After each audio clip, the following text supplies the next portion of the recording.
like to welcome everybody to the first episode of the Pop Code. The Pop Code. Woo! First, I'd like to welcome these wonderful people to the show. These are our regulars. Alright, so can you tell us a little bit about yourself? So, hi, my name's Coraline Pemberton. I know these two lovely folks through our film school. That's how we met. Very crazy that we all ran into each other, and now we're doing a YouTube channel. Pop culture wise, I am generally the Twitter person. I know pretty much anything that's posted on Twitter, and I will refuse to call it X forever. Do not expect that from me. I also am obsessed with horror movies, Marvel and DC. I am not nearly as knowledgeable on the comics as this god over here, but we're just trying to comic god. Who actually know what more. And I do my little over-analysis at 2 a.m. where I'm watching and reading Wikipedia pages about comic books. And that's the beautiful Colin. Hi, what's up guys? My name is Eric. I know these young gentlemen from film school. I know him through our host, Oscar. We're here to discuss pop culture. The reason why I like pop culture is because it's everything.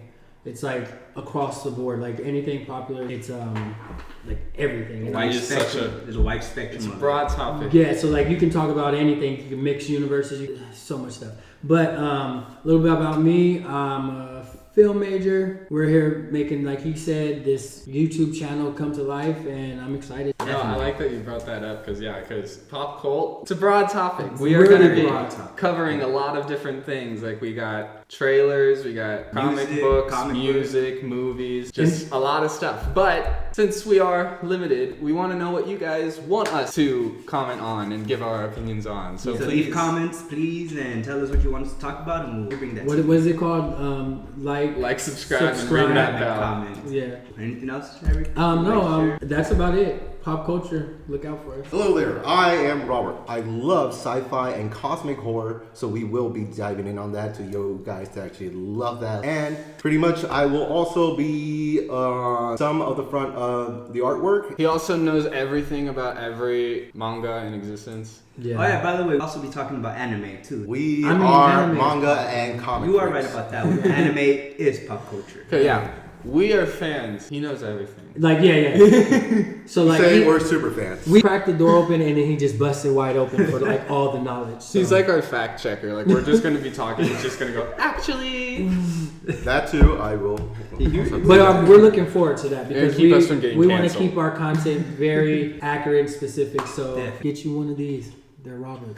We're everywhere. Hi, my name is Oscar. I met these wonderful people through film school in April 10th. Ooh, I've met him back in 2013. It's been a wild ride. We've been through a lot. 10 years. And I can't wait to introduce you to the more lovely friends that we have that are going to be cycling in and out of our show. Ooh.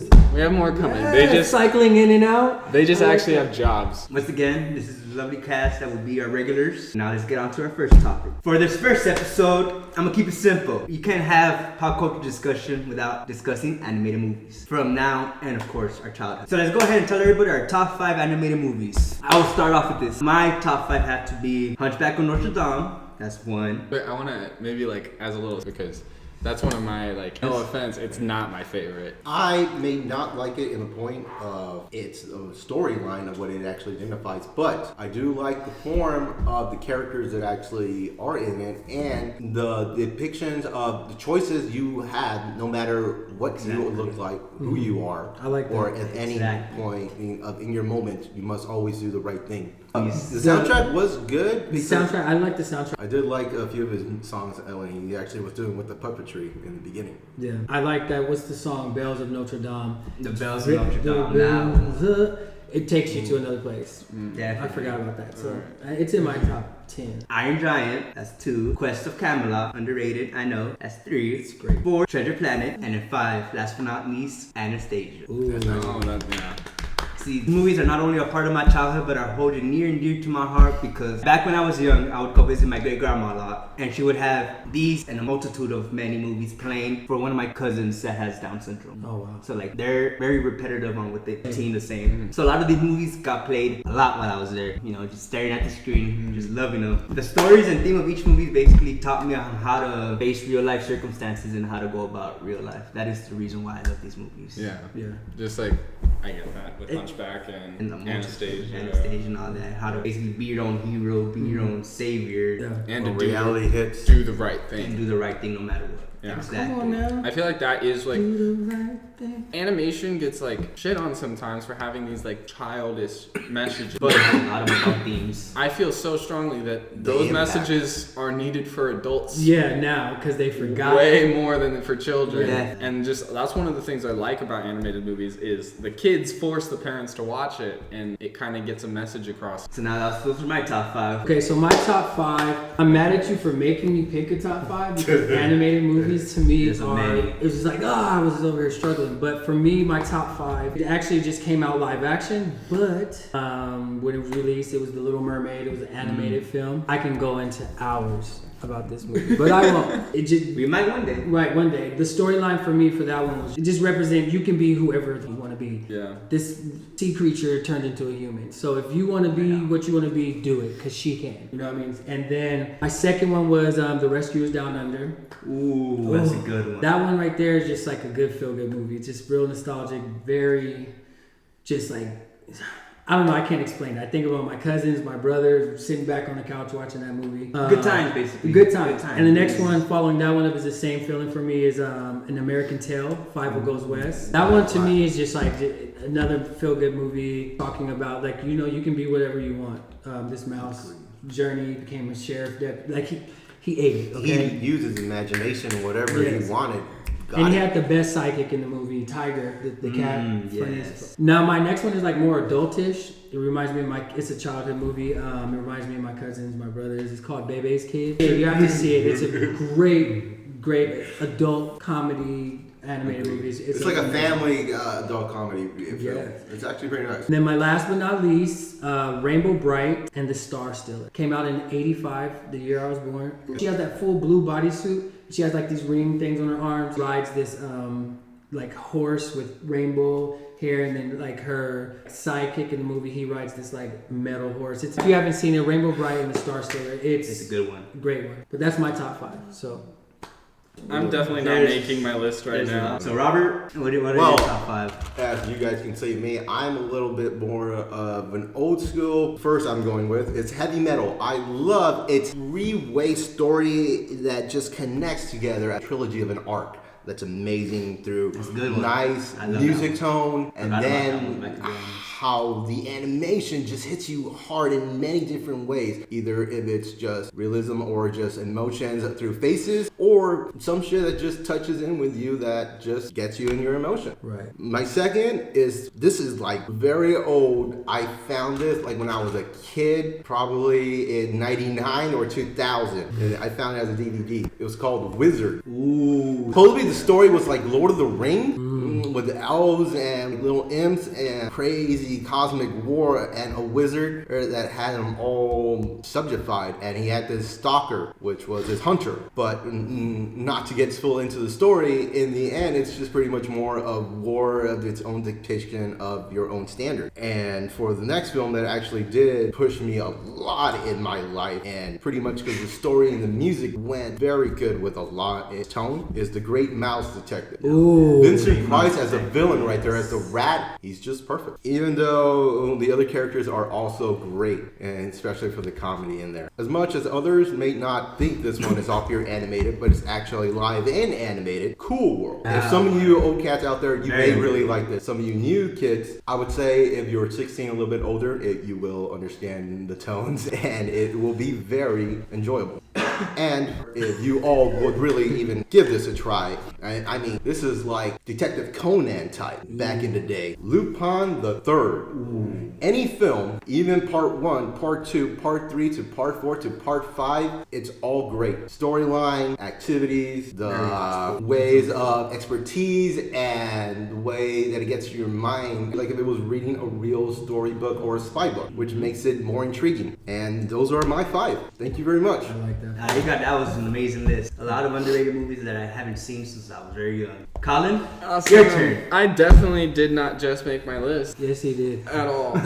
My number 1 is Tarzan. Ooh, that's a good one. Yes, I The knew. music. A lot in of that it one. for the music. Yeah, the see music. the music. The music, just like as a kid, I was even like, oh, what's this melody? haven't heard this before. But I was also just like obsessed with even like the sequels. I know they were shitty, but I like loved them as a kid. Disney sequels are Disney in general. Disney straight to DVD sequels are a treasure that need to be forgotten, kept in our hearts forever. No, The Little Mermaid too. My second favorite animated movie is Spider-Verse. Ooh, Newer one, but I feel like that one just like really showed the capabilities of new animation. Yeah. Where it's going, where it can go, and it really like gave animation more respect in the modern age with keeping up with what's happening with live action. Just proving that a truly visual experience can be had with animation that you can't experience with film. Like in my opinion, I know they're probably going to do a live action at some point, but I'm like, there's no way they can capture what that movie is. Oh, no. No, they won't be able to capture it in live action. Okay. They're gonna attempt though. Yeah, they're gonna try, I'm gonna watch it. I think we all will. I have such a drop in the bucket on animation that these are very basic answers, I know, but No. He's deep. I watch more indie films, I promise. Just not animations. But 3, Lilo and Stitch. Ooh, yes. Because I just feel like it's such a good movie alone. Yes. But then also the storylines it covers. The relationship between and Ohana means family, like that. Family means nobody gets left behind. Exactly. Damn.